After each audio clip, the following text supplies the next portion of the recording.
What's up, man? Nothing much. All right.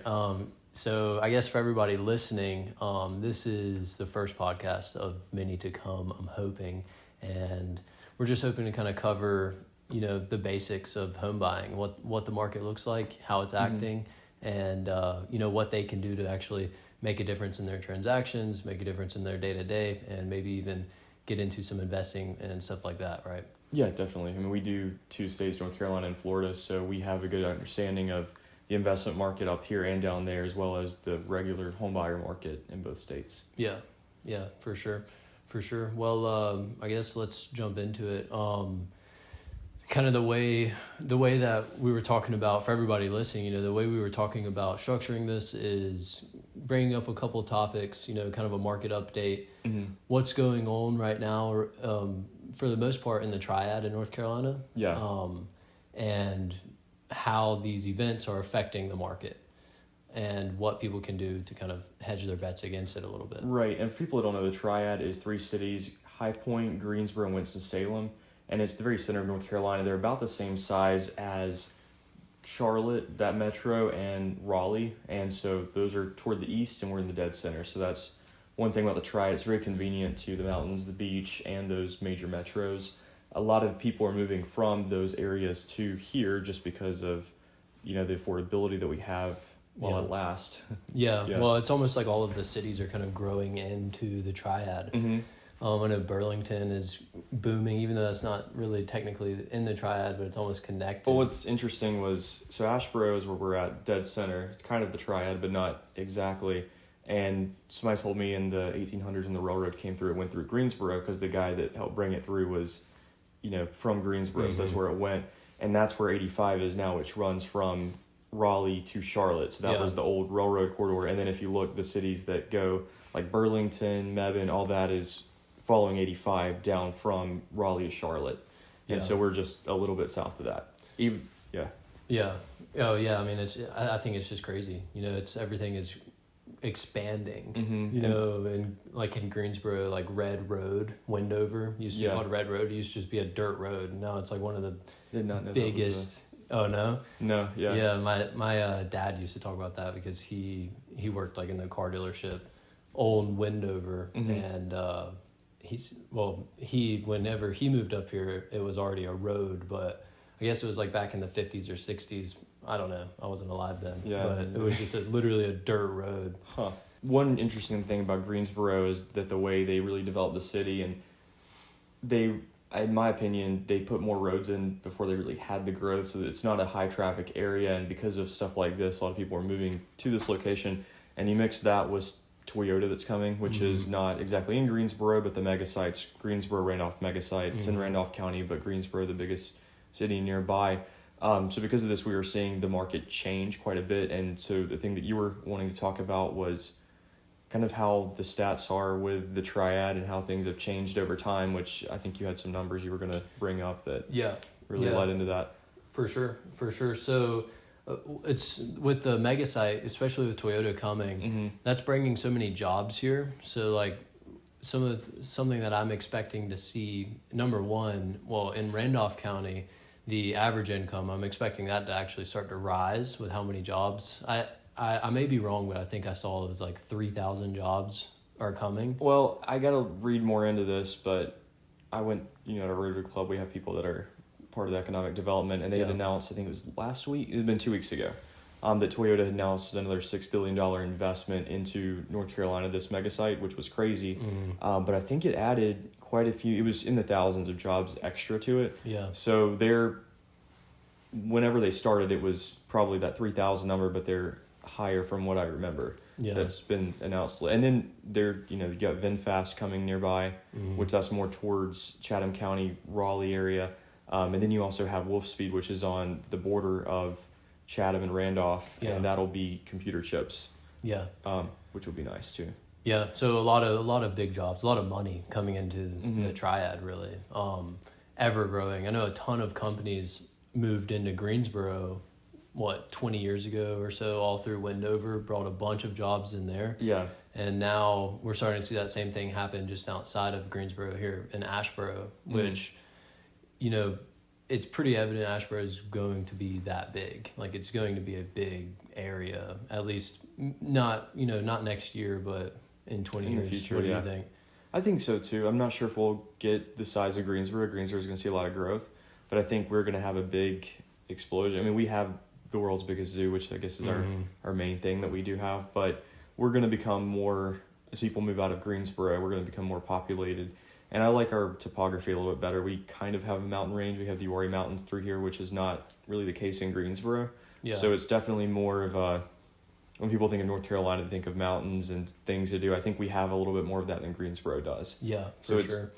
Yeah, it'll definitely be, I'm not sure if we'll be a bedroom community, but we kind of have our own identity, so I'm sure we'll grow as well. Yeah, Asheboro is like I feel like Asheboro is kind of similar to Kernersville, like downtown Kernersville. But they have a lot of hills. Like downtown Winston, you have a lot of like hills in that area. But Asheboro specifically, like especially like Dave's Mountain, across across 220, has so many, like the topography, like you were saying, is really cool. I grew up in Greensboro. I had no idea that was even down here at all. Yeah, because it looks like you're in Asheville, but it's only 20 to 30 minutes south of where you grew up. The only downside to that is the cost of developing those really cool houses. You've got to make sure the land perks if you're not on city utilities, and you're also just more expensive because of blasting the rock out and making sure you have a foundation up there. Yeah, that's a crazy thing here is having to blast down all the rocks, right? Which isn't, it's not that common, but on some properties it is, depending on how it sits. Yeah, I know a lot of lots will have like a little rock showing, and then they try to move it, and it's like part of the earth. Yeah, my parents' house, they have rocks in the front yard. My uncle was always like, "How did you bring those in?" And my dad's like, "Why would I have brought boulders in my front yard like that?" Yeah, I feel like I see them everywhere. You really do. Over where I live, there's like a ton of rocks. Like there's kind of like a big hill where I live, and down through the woods, there's these massive rocks that are sticking out of the ground, and you can kind of see them span like 20 or 30 feet, which is like, you can't build anything there. Like it's just like unusable land almost. Which is a challenge with developing the trail, which I guess you can blow, because you in Boone and places like that, they develop it. Maybe we should get onto the real estate on the rocks. For sure. So home price trends in the Triad. Yeah. What are we seeing? Obviously prices have skyrocketed. There's a lot of things that have really gone into it since COVID, which, like the rest of the United States, things have gone up because the interest rate went to zero, which ends up being a bigger problem now than everybody thought it was going to be with the inflation that we've seen. But we are still seeing growth. I think a lot of it's coming from all the economic factors that we're seeing, but also people are leaving these places that are getting priced out. I noticed you had a big trend from California to Florida and some of these states that were a little more lenient on your COVID restrictions. And then they're now coming, those locals that were in Florida are now coming to North Carolina. Yeah. Because they want 4 seasons. They don't, they want to have more land than just, a tiny little sliver and neighbors all around. Because most properties here are on about an acre if you're not in the middle of the city, which is nice. But things are going up, but you also have a higher interest rate, which has tamped down the demand. So people that are moving now most likely have to. But on the other hand, people that have the 3% rates are not selling their properties anymore because it doesn't make sense. They would be spending more money with a higher rate, so paying double for a less nice house if they're paying the same price. I didn't explain that well. If they move to the same house, it's going to be more expensive on the purchase, but also on their debt service, on their mortgage because of the interest rate.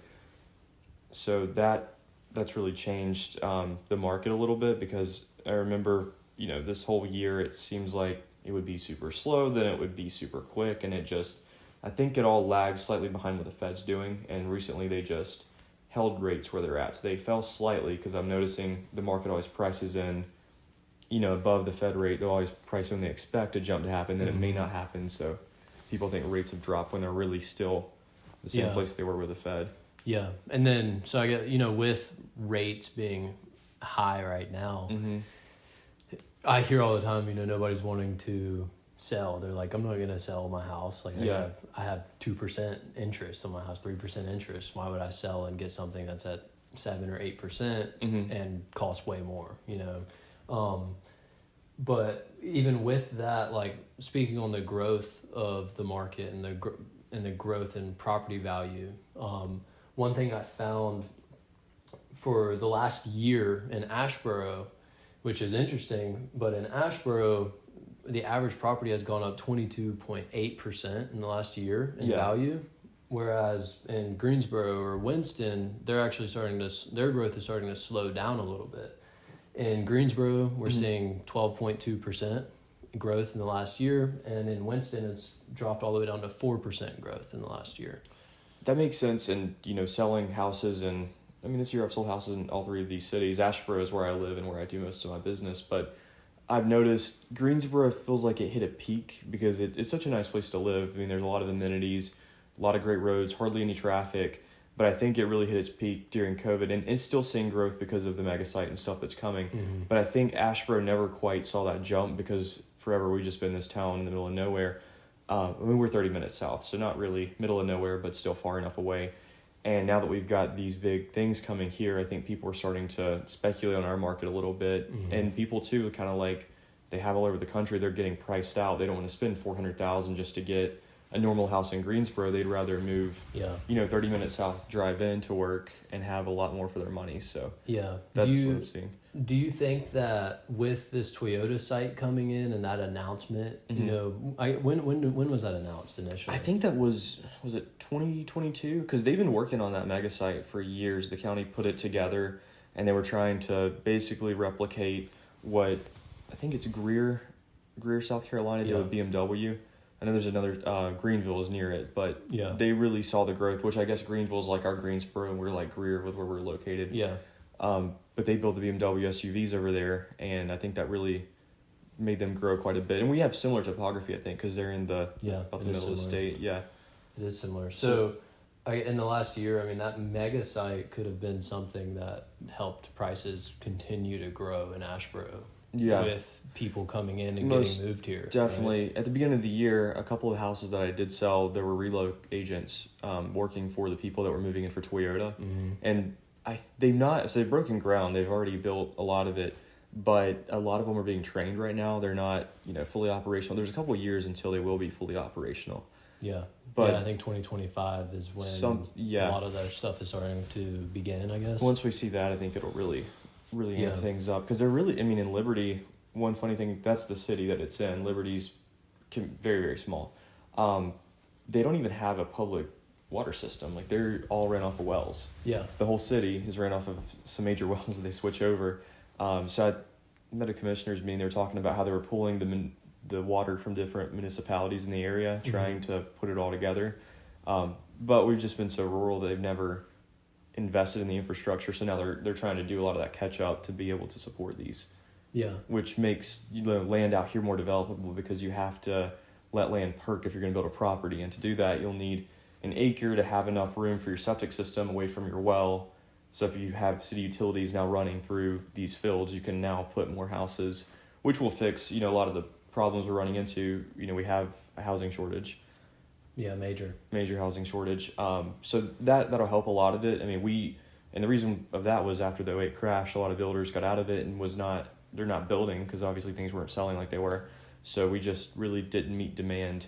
And then COVID happened. So yeah, what do you think can solve the housing shortage? That's a good question. I don't really know more inventory, obviously. But everything is very expensive, and these rates have really thrown a lot of it off, because if rates were at a steady number, where maybe in the 5s, I think that would be enough to keep things moving and builders incentivized to build, but not low enough that everybody is buying whether they're in a good position to or not. So it's a combination of things. North Carolina Housing has done a great thing about starting that first-time homebuyers program, which I actually used last year on this house that we're in right now. And it gives first-time home buyers $15,000 if they own the property for, I think it's up to 15 years. I got to ask my lender to make sure the right number. But you've got to own the property for a certain amount of time, and the down payment they give you attaches a second mortgage to the property. And you don't pay anything on that until, let's say you decide to sell the house in 5 years, I think it prorates down. I think that begins year 5.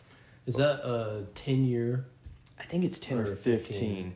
It's one of the two, but you've got to own it for that amount to not pay anything. But if you sell it before year 5, I think you pay everything back, and then after 5, it starts to go down to prorate to those 10 years. The good thing, though, I mean, I plan to keep this house and turn it into a rental whenever I move out of it, so hopefully I'll never have to pay that back. And most people, if they are going to move, the hope is that they have equity in their property to make money, so paying that off won't be a hard thing. But whenever you're first time buying a home, coming up with the money to buy furniture, do your down payment, do any improvements, it's a lot. So I think that's part of what's helping solve the housing shortage, is getting more people into housing. But also we have a lot of institutional investors during COVID that were just buying these properties left and right.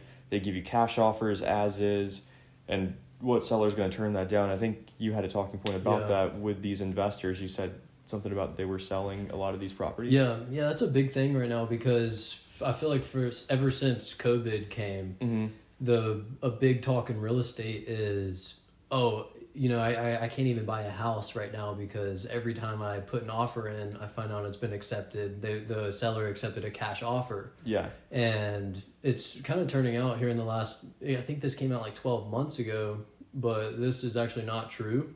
What we're seeing now is a lot of investors, like Wall Street bankers in real estate, are starting to sell off their property.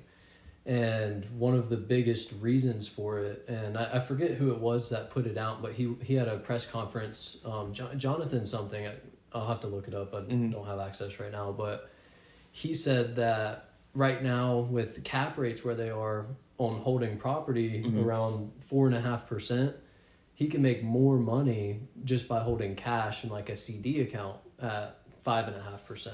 That's a really good point, because the whole point of the Fed increasing the federal funds rate was to tamp down inflation. And in high inflation markets, you're better to park your money in assets like houses. Cars aren't really an asset unless they're making you money, but a classic car, something that is going to appreciate in value and not depreciate.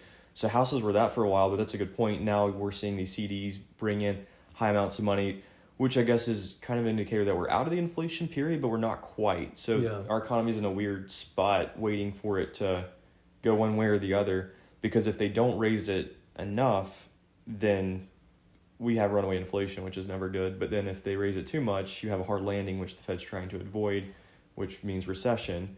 But that's going to be interesting when these Wall Street people keep pulling the money out of the real estate, because that's what we're lacking is inventory. So if we get flooded with inventory, that's really the only thing keeping these houses with the values they are, is just the low inventory. So if those people all sell off, if it meets demand and exceeds it, we could see a housing decline, especially if you look in places like Winston that you said, you're not seeing the same growth that you were, so demand is diminishing. And from past clients I've helped, in the past year, it seems like a lot of people are only buying if they have to. And people are selling if it's, an investment property, or, things are still, lining up. It's a balanced market, more so than it was. Maybe it's slightly leaning towards sellers a bit more. But that's very interesting, because if we go and have all this inventory, it'll go back to a buyer's market, which we haven't seen. High inventory, do you think prices are going to drop?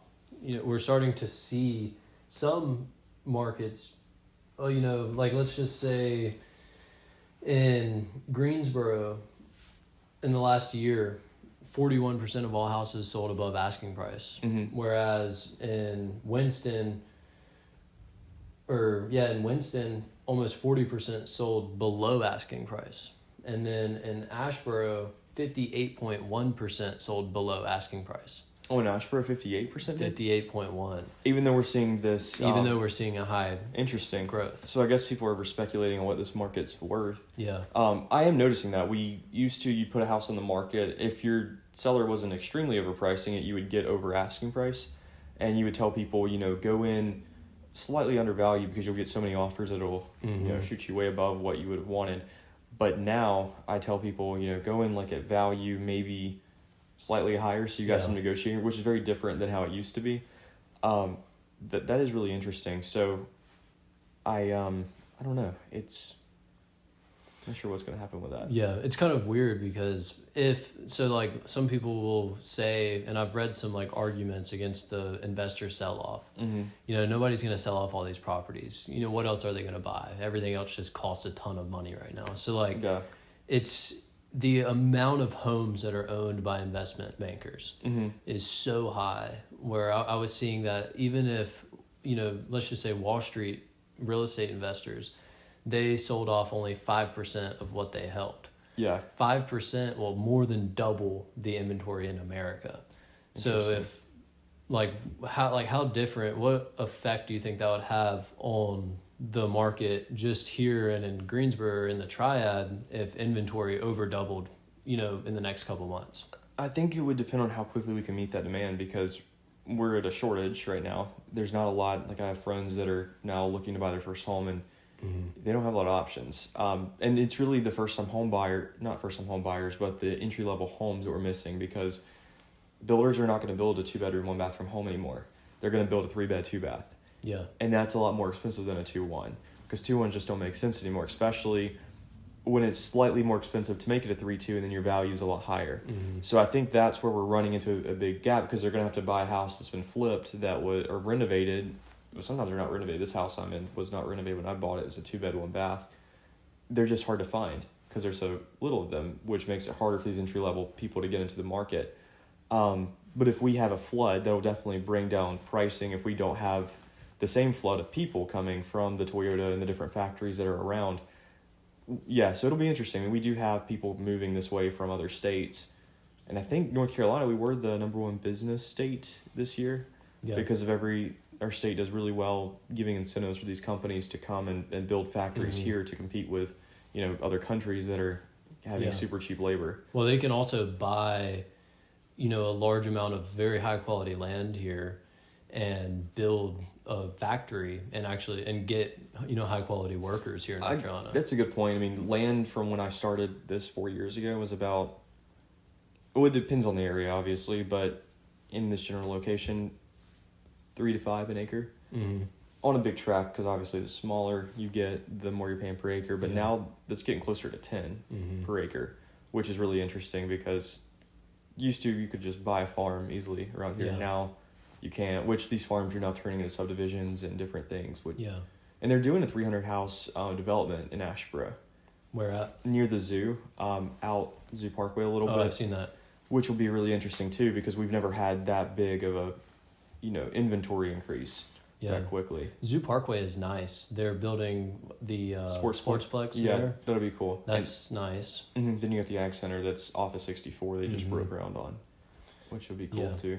And that, I mean, I've driven through there. All of the land out there it's pretty. It's nice land. What I've noticed, the Uwharrie Mountains, they start at the southwest end of the county, and then they kind of cross through Asheboro, and then they go to that end of it too. So you've got some of those mountainous hills through there. Yeah. Which are cool. Okay.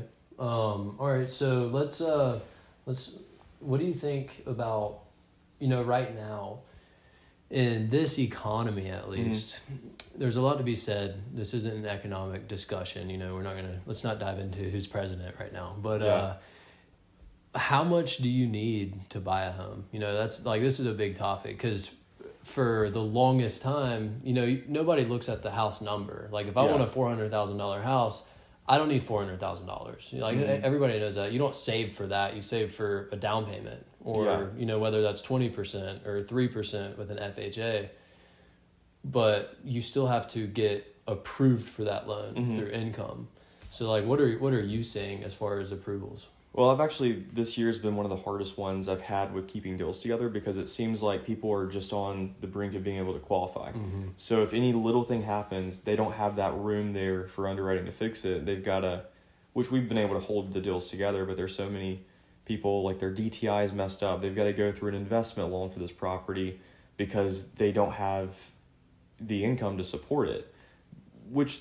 People are just having to get creative, which I think is a good indicator that housing is a lot less affordable than it used to be. Yeah. So, people do need more money, especially, and it depends on the state, but here, if you had $60,000, but it also depends on the house, because if you're, I think a 2-bed, 1-bath entry-level home is easy as are pretty doable at $60,000, but that's probably a dual income family that Yeah. have kids, and 2-bed, 1-bath is not going to be ideal. But also, if you look at your numbers, if you're renting the same thing, a 3-bed, 2-bath rental here is about $1,500 a month. Yeah.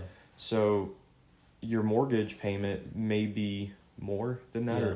So it's used to, before these rates went to the levels they are, it was cheaper to rent or to buy, than it was to rent, because rent was going up as well.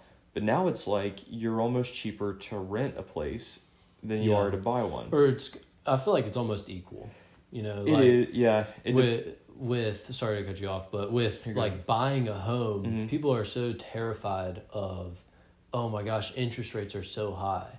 But what, like, nobody really brings into discussion how much money you're losing by renting. So like if you're paying, $1,500 a month for 5 years, I'm not a mathematician, but that's a lot of money.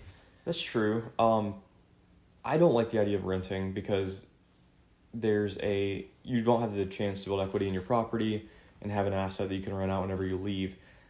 But on the flip side, if you're if you're going to hold on to real estate for long enough, I feel like you're going to bank money because naturally we have, even when we're not with crazy inflation numbers, the US dollar inflates slightly. So over time, you're just destined to have equity in the property if you hold it for long enough, because a house in 2008 at the peak was probably worth $150 is now worth $300,000 at least. Yeah. So if they held on to it long enough, they would have ridden it back up to the top, which I don't know now if we're going to see a decline like that with no inventory. Maybe like the 70s where things just get more expensive and kind of stay the course even if the economy's crashing. But yeah, I don't know. It'll be interesting. Yeah. Yeah, this was fun. Let's keep it going. I think maybe we can get some insight from what people want to actually hear about.